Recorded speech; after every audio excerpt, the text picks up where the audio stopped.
Yeah, but that's because you're guided by your God. No, not at all. You've already conceded. No. It's very, very simple. You've conceded you don't know what caused the original universe, yeah? Right? Yeah, but you don't know. No. I can't prove God. I can't prove a creator. You're right. You're saying, yeah. No, right. So I can't prove there's a creator. All I can do is produce my evidence why I believe it's so. But you can't produce anything because you don't know. No, but no one knows. Right, but Scientists don't know. Right, but at the same time, all the scientists and the whole world don't know. So why have you chosen? Why have you chosen? I don't know. Because we don't know. It's as simple. It's the truth. No, but why are you stuck there? How will anyone ever know? I'm not stuck. No. Well, what do you mean? Well, eventually we'll find out. Right. So why are you not looking at the counterclaim? What, God? A creator. Because it's not. It's just not on, is it? Why is it not on? Because it's ridiculous. Why is it ridiculous? Why is it nonsense? Why is it nonsense to believe there's a power that exists outside of the universe greater than anything that exists within the universe? We just said science dictates that. There's no proof for it. There's no evidence. There is proof that there's a power outside the universe greater than anything within the universe. We've proven that. There's no evidence or proof for your claim whatsoever, and you know that. And you can't explain it. I can't prove God exists to you. Exactly. As you can't prove God doesn't exist to me. That's what Right. No, of course I can't. Right. There may be a God. There may be a God. So we have to. There's no evidence for it. Right. So what we have to do? You're staying there. You don't believe there's a creator, and you can't prove there's not a creator. No. And I'm standing here saying there is a creator, but I can't prove to the creator because it's beyond our comprehension. Okay. The next question is, why don't you believe there's a creator? Why? Well, because there's no evidence for what reason? There's no evidence for it. For what reason? When did you become an atheist? At what point? At what point did you stop believing in God? Everyone's born an atheist. No, they're not. Yes, they are. Really? So you're telling me everybody's born not believing in God? Yes, exactly, yes. Are you serious? What? A baby is born not believing in God? Until what age you use Do you not realise not believing in God is a choice? No, you understand that, don't you? No one, you choose not to believe in God. No one is born with religion. Everyone is born with atheist. Do you understand? Atheism is a choice. Your parents teach you religion when you grow up. Do you understand that or not? Do you understand that basic logic? My parents do believe in God. Do you understand that basic logic? You choose not to believe in a creator. It's a choice. No, yes, you do. No, you don't. The evidence is not there to believe in a creator. You're a baby. You're a baby. How can you have choice? You choose to believe in religion. You're a baby. How can you have choice? That's how you choose. Human beings are born atheist. How can a baby be born not believing in God? Because there's no evidence for it. Good question. Okay. A baby is not born believing in God, but a baby is born a Muslim. Neutral. I'll explain why. I'll explain. I don't see anything with that explanation unlike you. I'll explain. So I'll say it again. A baby is not born believing in God, but a baby is born. But every baby, Hindu babies, Chinese babies, your babies when you have them, all of them are born Muslim, according to what we believe. And I'll explain why. Yeah, but that's not true though. Well, yes, it is true. And I'll explain why. It's not true. I'll explain why. How can you say it's not true and not explain why? Because you just said all Chinese. Where is your logic, my friend? You're an atheist. You must be intellectual. Where's your logic? Cannot explain anything. Well, why don't you give me a chance? Let me explain. All right. I'll explain. Born Muslim, are they? Yes, they are. Let him explain. It's not Right. Because what am I saying? Yeah, but you can't explain. What am I saying? I'm saying a baby. I'll address you actually because you asked the question. It's a fair question. Okay. Every single baby is born submitting to its natural instinct. Yeah? When it comes out of its mother's womb, when it sucks on the teat, on all of these things, when it cries, when it's got dirty nappy, and when it cries when it wants food. This is natural instinct that has been given by whom? Its creator. Because I believe in a creator. Okay. Muslim means the one who submits to the will of their creator. So we believe all children, all babies, are all born submitting to the will of their creator. As are all animals submitting to the will of their creator, because they only work on instinct, nothing else. Now a baby will act on instinct for a while. Then it'll start learning. Then it'll start having impressions of its family put on it. So if it's a Hindu, it'll have a dot put on its head. If it's a Muslim, it'll have a topi put on its head. If it's a Sikh, they'll start growing its hair. Yeah? If it's an atheist, always putting earrings in and stuff. Whatever. The point here is this. Earrings? In Islam, what we're told is that every single child, up until the age of puberty, up until the age of reasoning, So Eskimos are born Muslims. every single baby born in this world today, up until so forget baby. So why not Christian then? Every single child, because babies are not born believing Jesus died for their sins, that's why. Why not, And you have to believe that to be a Christian. Babies don't believe that. why are they born Hindus? Okay, because as Hindus you have to believe in Vishnu and Krishna and Ganesh, and they don't believe that either. So what makes you right and them wrong? Right, because they are born submitting to the will of their creator. They are born submitting to their Why are instincts. you right and the others wrong? Do you believe babies are born believing Jesus died for their sins? Of course not. No. Right.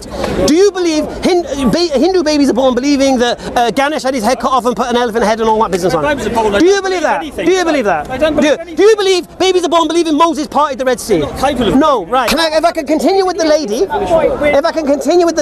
I'll come to what you're saying. Don't say that. So all babies, even her, do you have children? Do you have children? I have lots of godchildren. How old are your children? Oh, you don't have any children? Oh, inshallah. You have children? You will have.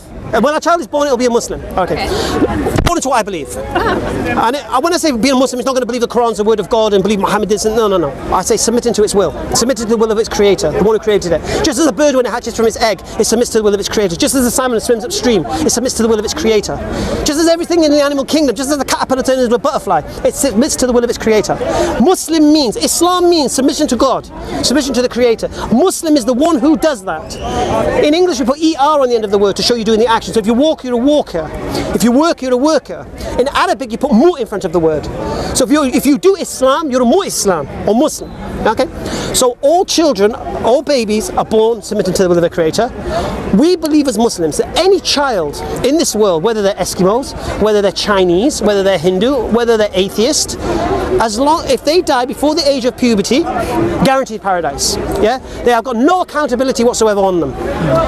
It's when they reach the age of understanding and they get to choose for themselves that then accountability comes on. That's when their religion kicks in. So if they were brought up in a Christian family, that's when they become Christians. If they're brought up as an atheist family, that's when they'll become atheists. If they were Hindus, they become Hindu. Do you get me? Yeah, I mean, it's a completely logical Thank you. argument. It totally makes sense. But The only argument here is whether there's a creator or not. Whether there's a creator. Yeah, That's fair all enough. it comes down Right, to. right. Logic makes Which sense is fair. to you, logic makes sense And to he's accepted he can't prove there's no creator. I can't prove there is a creator. Yeah, and so then So no. Then the next question is, why doesn't he believe there's a creator, and why do I believe there is a creator? Yeah. Right, that's the next logical step. Let's carry on. So why don't you believe there's a creator? There's no evidence. But that's not a reason not to believe in something. Of course it is. Okay, what if the nature of this creator? Okay, what evidence would you accept? Well, if God parted the clouds now and came down and said, yes, I am God, then yes, I believe. You'd believe? God. Probably, yeah. Why don't you believe in purple elephants from outer space? Do you believe in purple elephants from outer space? No, but Why should why I? don't you? Why should I? It's the same thing. It's the same. Really? question you- Why is it? No, I said- Is there evidence of purple elephants from outer space? No. So why should I believe in them? There's no evidence of a creator, so why should he believe? How can you say there's no evidence of a creator? I've not even told you the evidence of a creator. Because you can't. You don't have any evidence. Listen, There's no evidence. I said to you I can't prove it. I can provide my evidence. You can believe in it. No. Belief is not reality. Okay, I can provide my evidence. He can provide his evidence, and we can look at the evidence and decide who has the stronger evidence. Clearly. Now, right now, his evidence is he doesn't know. That's his evidence. Right now. No, it's not my Now, he might bring something more substantial to the table. I'm not sure. Perfectly valid. Yeah. I'm an agnostic. I don't know. Right. I don't know. But, all right. So in a court of law, don't evidence know. is not I don't know. No. Did he do it, my lord? I don't know. What kind of witness are You you? don't have to prove that. You don't have to. You're never. If you're trying to say to somebody, I'm a fool for believing in a creator, that he doesn't even know if there's a creator or not, yeah? How can he even say I'm a fool for believing in a creator? I don't think he really is. I don't think he's saying. Point to the I don't creator. think he's saying that you are. I believe the creator outside of the universe, and outside the universe is that way. Is it? Well, it's not that way, is it? I don't know. You're telling me. Going back to my point. So your claim is there's no creator, my claim there's a creator. So I'm asking you, from all these people here, what evidence do you have that there's no creator? And your answer is, where is he? Where is he? we were born. Where is he? Where is he? Right. And then I ask for the evidence you'll accept, and the evidence you'll accept is that he'll part the clouds. Yeah? Now, I know you're lying, you see. You don't even know you're lying yourself yet. All right. So you're telling me you're a liar or not. You've said to me, your evidence is if the cloud parts, and what, a hand comes down or something? What do you want? What evidence do you want? To prove prove that this is the case? I said to you, if God parted the clouds and came down and said, I am God, I am God. Then you'll believe. then I believe it. All right. He wouldn't believe that himself. You would. Okay, I wouldn't believe that. No way would I believe that. So why? No, because No. I'm asking it's evidence. See, if you want to prove something and someone says, well, do this and that for me, then you'll prove it. Like, for example, say I'm a faster runner than you. People say, prove it. I say, well, let's have a race. And I beat you in a race, then I've proven to you. You can't prove God. Right. So, You've got no evidence for it. but then how can you then ask for evidence if you have no criteria for evidence? No, I'm just asking you to prove it. Well, you just said there's no evidence. You don't know what evidence you're looking for. Of course you won't got no evidence. You don't know what you're looking for. You can't The provide evidence could be in front of your eyes. You don't know what you're looking for. You can't provide it, can you? I can only provide the evidence you're asking. What are you asking? If you're asking for the clouds to part, well, we'll roll with that. I'm pretty sure David Blaine can make the clouds part. I'm pretty sure. Yeah, you probably could. Right. I'm pretty sure satellite imagery. I'm pretty sure satellite imagery could project an image. Yeah, but you're getting around. Yeah. I'm pretty sure I could drug you and you could hallucinate. I'm pretty sure. Point now, isn't it? No. I'm saying to you, you will not accept that as evidence. Around the point. Why? Because you can't prove your. I can't prove when you say you give me the criteria. The burden. What's the burden of proof you'll accept? Okay, in front of all these people now, Yeah. prove your creator. No. What will you accept? I mean, no. How can I prove it? What do you want? No, all right, in your. What do you want? You prove to us there's a God. Right. What proof will you accept? Eyewitness evidence. Eyewitness evidence. Yes. So you believe everything you see? Everything. Yes. Really? So you're skirting around it again. Even an evolutionist would Yeah, but evolution What's in my hand? is a proven fact. Come on. Use your eyes. What's in my hand? I can't tell what's in your. Why not? Because I can't. Oh, is it because you're limited eyesight, can't see through flesh and bone? Well, I don't have X-ray vision. Ah, hello. What's in my hand? It's not. What's in my hand? About kinds. How much? You're not a rate comfort. Probably a tenner. Right. Can you see it? No. Is it there? Yes. Can you see it? No. Is it there? Oh, yeah. Yeah? I tweet all the time. Well, it proves that your eyesight is so limited. Yeah, as using that as a burden of proof is ridiculous. Because a magician can. that's one creation of part God. of it. You just said. In a murder Seeing is believing. No, in a murder trial, seeing is not in a murder believing. trial, even circumstantial evidence. If you look at the sun, Even circumstantial evidence is enough to prove someone guilty of a murder. Can you look at the If there's sun? enough, yeah. If there's Look at the sun. if there's enough Look at the sun. circumstantial Can you evidence. look at the sun? Yeah. No, keep looking. Keep looking. Yeah, I see No, it. keep looking. Keep looking at it. No. Keep looking at it. Just look at the sun for 20 seconds. Hold on. Can you look at the sun for 20 seconds? No, you can't, can you? So now you're asking to look at God, and you can't even look at the sun, it's creation. Have you seen him? Have I seen him? Yeah. No. Oh, all right. So you know your claim is because I'm not seeing God, God mustn't exist. No, but okay, then where's your circumstantial evidence? Where's all your circumstantial evidence? Okay. Do you accept that I had a great grandmother? Yeah. Why? Have you seen her? No. I haven't seen her. But you must. Why must I? We know how genetics works. And how's that? Well, we know how I can't be here without that, can I? without Allah. I can't be here without my great grandmother existing, can I? Who was Allah? Right, but I don't need to see her, do I? We don't know yet. Yeah, but you can. I don't need to see her, do I? Believe in a God and a. I don't need to see my great. Your belief is very. Do I need to see my great grandmother to know she exists? No, but your belief Right. is very Thank you. specific. Thank You you. don't believe just in a creator. You believe in a very specific. No, I'm saying to you, you're saying about seeing is believing. I've proven to you seeing is not believing. I could bring Dynamo here and prove to you seeing is not believing. Now you've said about God, how does God exist if you've not seen him? Well, I believe I had a great grandmother, I'm not seeing her either. So, what's your point? My point is that you don't know. Seeing, okay, here's your point. Your point was seeing is believing. Now your point is I was wrong. That's not my point. Yes. Okay, so what it boils down to is you believe because it says so in your holy book. I certainly believe in Islam. So I didn't believe because of what the Holy Book says. I'm not that stupid. Yeah? First you have to convince me there's a creator. Now, I hadn't thought about whether there was or wasn't a creator. It didn't mean much to me. Yeah, religion was a joke at school. When I considered it, when I looked at the alternates, that this universe evolved by itself through monkey evolution and all of this business, Well, yeah. random, that didn't add up to me when I thought about it, when I reflected on it, when I looked at the communities of bees and ants and all of these things. That how can all this have evolved from one common ancestor? It just made no sense to me. Yeah. So then when I looked at it, I realised there must be a creator. But that's not enough. All right, there's a creator. But then the next question comes in. Why is... I believe there's a creator. Why did he create me? What is his purpose? Has this creator tried to communicate with us? To let us know why he created us and what he wants from us and if he's going to help us and such. And then all the religions of the world make... I can tell you what the creator wants. I can tell you what the creator wants. Yeah? Now, the beautiful thing was I had a Jehovah's Witness come to my door and he had a beautiful book called Mankind's Search for God. And in that book he went through every religion of the world. Confucianism, Taoism, Shintoism, Buddhism, Hinduism, Sikhism, Judaism, Christianity. It's like every ism you could think of. And what it would do is it did the work for me. It explained the religion and then why it's false. Explain the religion, explain why it's false. Except Islam. Piece of evidence. Had nothing to say about Islam. And I was shocked by that. So then I looked into it. Then I looked at the claims that the Christians believe such and such because of their holy book, the Bible, and all the other holy books. So I questioned all religions of the world. I looked at Hinduism. Is this a true religion of God? Well, a religion that encourages a caste system where a man is superior to another man due to how he's born, where he's born. It doesn't sound like a fair religion of God to me. Then I looked at Sikhism. And Sikhism is a combination of Hinduism and Islam. And I don't see why you need to mix Hinduism with Islam. So I reject that. So I basically rejected all of the... I mean, Buddhism is not even a religion. It's a philosophy. Yeah, there's no God involved in Buddhism. Yeah, and same with Shintoism, Taoism, and all of this. So I narrowed it down to the big three: Judaism, Christianity, and Islam. So the Quran supports your belief. Your belief does it? I haven't mentioned the Quran yet. No? Okay, I was just curious. That's where we're going to. We'll go in there. Don't worry. Okay. All right. So I looked at what the Jews believe. The Jews believe they're the chosen people. Everyone else is the rejected people. We're their bounty to be used and abused because they're the chosen people.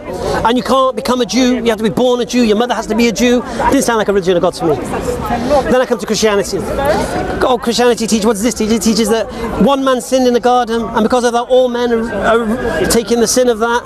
And then to redeem that sin, God himself came down as a man to die so he could forgive us for that. I didn't buy that.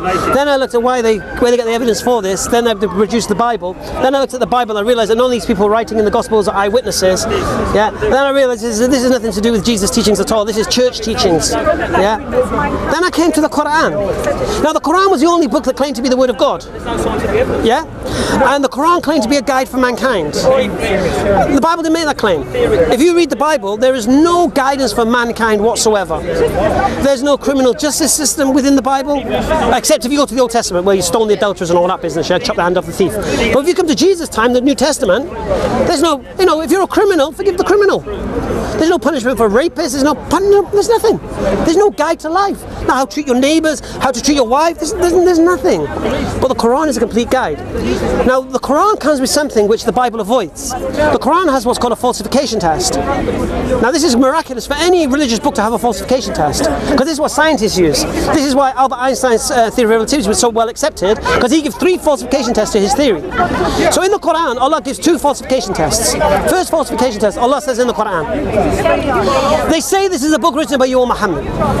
Then let them bring their scholars and helpers from all of mankind and come together and produce something like it.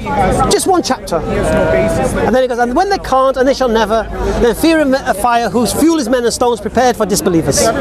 So the warning is there. To this day, masters of languages, computer programs, whatever, cannot do that. But it's not a fair challenge to me or you, because you're not Arab and I'm not Arab. Yeah, fair enough. So the second falsification test that the Quran puts in, which you can check out, Allah says, if this book was written by any other than the Creator, inside you shall find many contradictions and error. Because men make mistakes. Now this book is revealed over 23 years. And this book is not just gibberish. This book is historical. This book contains elements of science. Now the amazing thing about science is transitory. Science is theory until history reaches a period where they can test the theory, and then they can see whether they were right or not. And then if they're wrong, they tweak it and they change it again. Well, every single thing in the Quran that was revealed 1400 years ago scientifically is correct today. So the question we have to ask ourselves, how could a man be so confident that everything he wrote in 7th century would be correct, read by today? This is evidence. See, you can only prove some of the science of the Quran wrong in the future.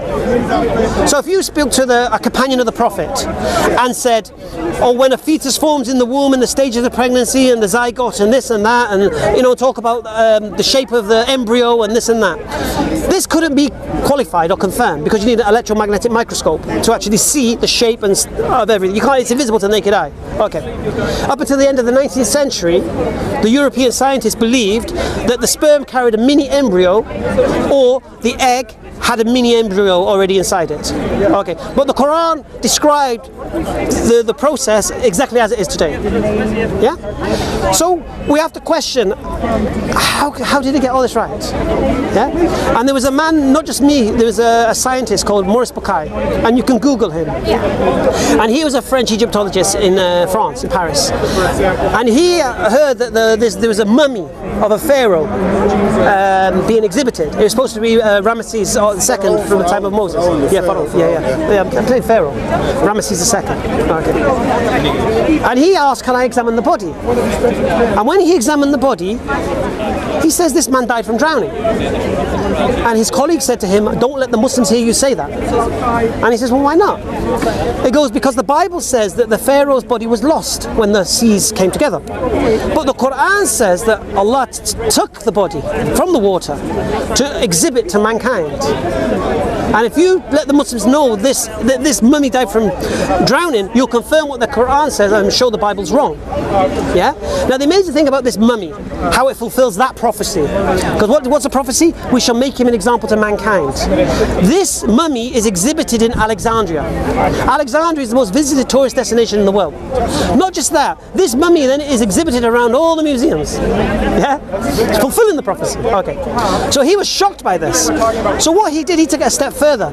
He flew to Syria in the times of calm and he studied Arabic for 3 years. And he learned the language of the Quran himself. I'm just curious. Do you speak Arabic? A little bit here and there. So did you read the Quran in a different language? Did you read it English. Okay, because I know in terms of Arabic, it can only be interpreted. It can't be translated directly. Yeah, it's the meaning of. Yeah, it's the nearest meaning. So I was curious, like, and I'm not trying to argue with you. I'm just curious. No, you can argue all you like.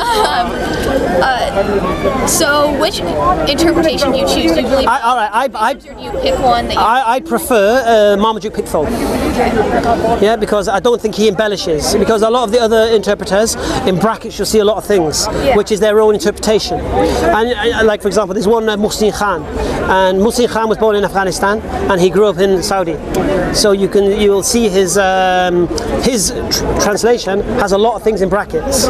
Yeah, and then you have Yusuf Ali, who was commissioned by the English to do his Quran. Do you get me? And what Marmaduke Pickthall was, the difference between him is he was already an author.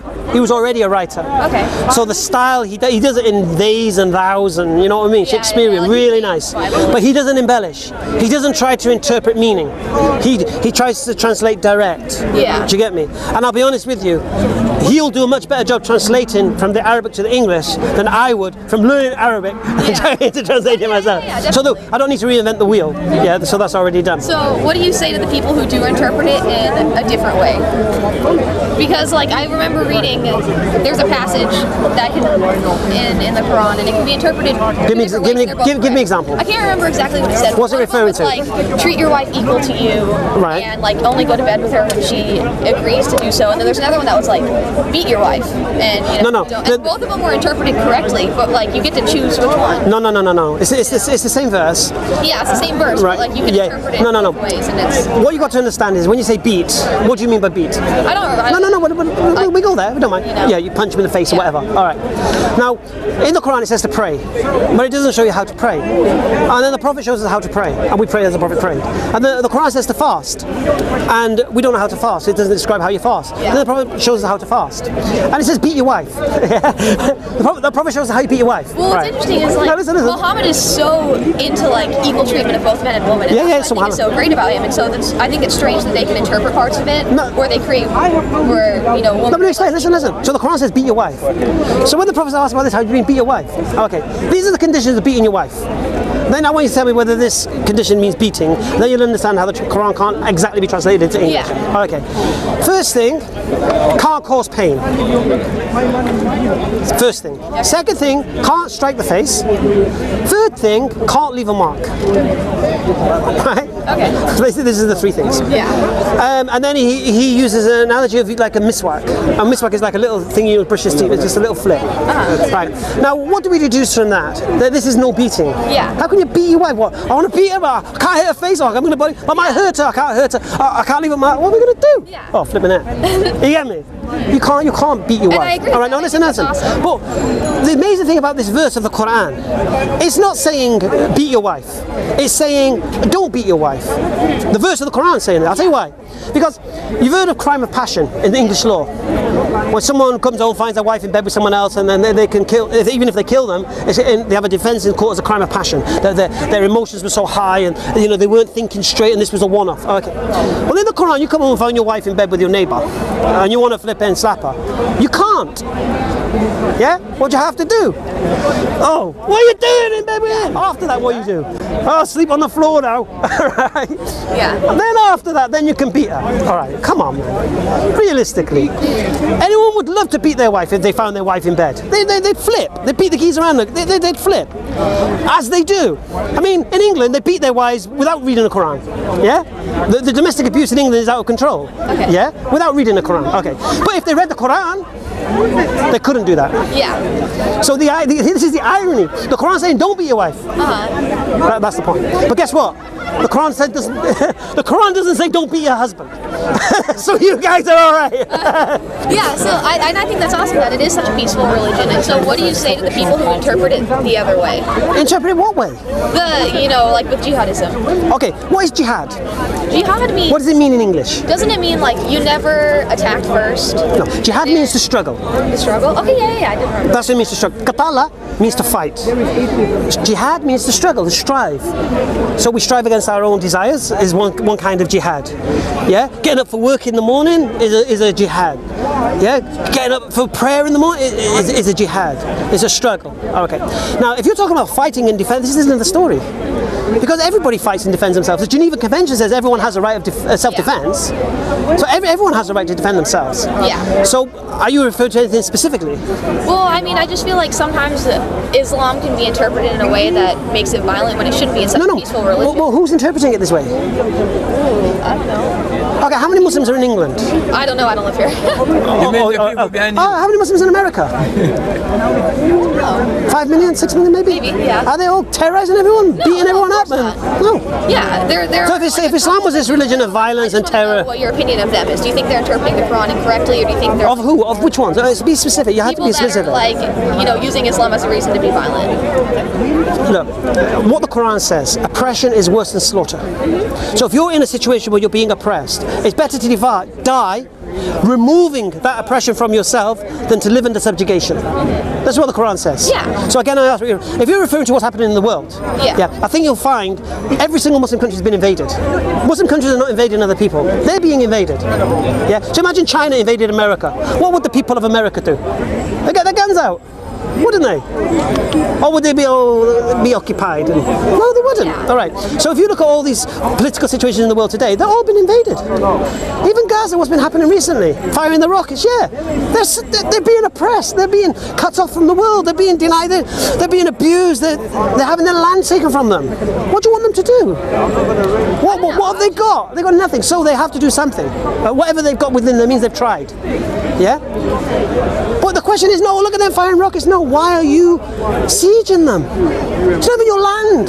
Why are you taking the olive groves off the farmers? Why are the settlers abusing Muslim neighbours and driving out? Why taking over their houses? I don't hear this in the news. I don't see this. Yeah. So if you're talking about why Muslims are violent worldwide, yeah. Well, not most of them aren't. No, I'm just saying. If you're talking about violence in the world, They're defending themselves. They're defending their homes. And unfortunately, we're Muslims, yeah? We're not Christians. You slap our cheek, we don't give you the other one. You slap our cheek, we bang you in the nose. Yeah, that's it. People say, oh, Islam's a religion of peace. We say this: if you want peace with Muslims, you'll have peace.